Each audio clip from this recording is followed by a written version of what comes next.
Alright, we're back. This is part 2 of the weapon system. We're going to be going over ammunition. Before we do that, I do want to go over, just in a little bit more detail, some added lubrication points. So in the last video, I showed you the lubrication point on the gas rings and on the raised part of the bolt and the cam pin. That's a high wear point. I do also want to recommend putting lubrication on those rails right there, those shiny spots.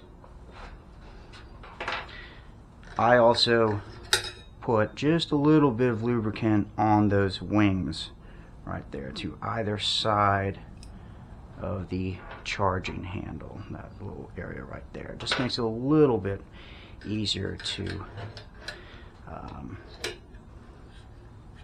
pull the charging handle back. And you have metal on metal contact, so it's always good to have a little bit of lubrication points on the metal on metal contact. For the lower receiver, I put 1 drop of lubricant on either side of the hammer on that spring. So on the left and right side of the hammer on the spring, just 1 little drop, and 1 drop on either side of the safety right there. Just makes it a little bit easier to manipulate. One other suggestion is the shiny part of that hammer is the sear engagement point. See if you can see that right there. 1 little drip right there just smooths out the trigger pull.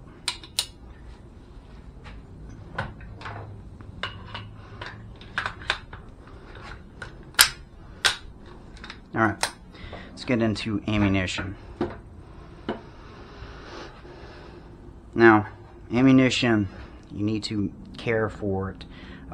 If it's training ammo, it's not a big deal, but for duty use or defensive use, make sure that you're not loading and unloading the same round time and time again. What that does is it damages the bullet, and also you have a free-floating firing pin that every time you load a round, it lightly strikes, ever so lightly strikes the back of the primer. You'll see just a little bit of a indentation in the back of the primer. You keep loading and unloading the same round, well, for one, you're damaging the bullet, which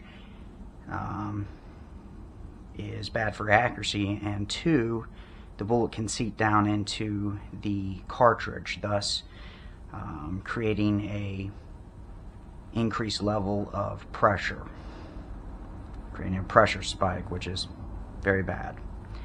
And the third part of that is the firing pin lightly striking the primer can start to damage the primer component. So if this is for defensive purposes, you should probably only load the same round once, maybe up to 2 to 3 times. After that, replace it with a fresh round. That's my suggestion for you. Well, the next video is going to be covering magazines, so stay tuned. I'll be back in just a minute.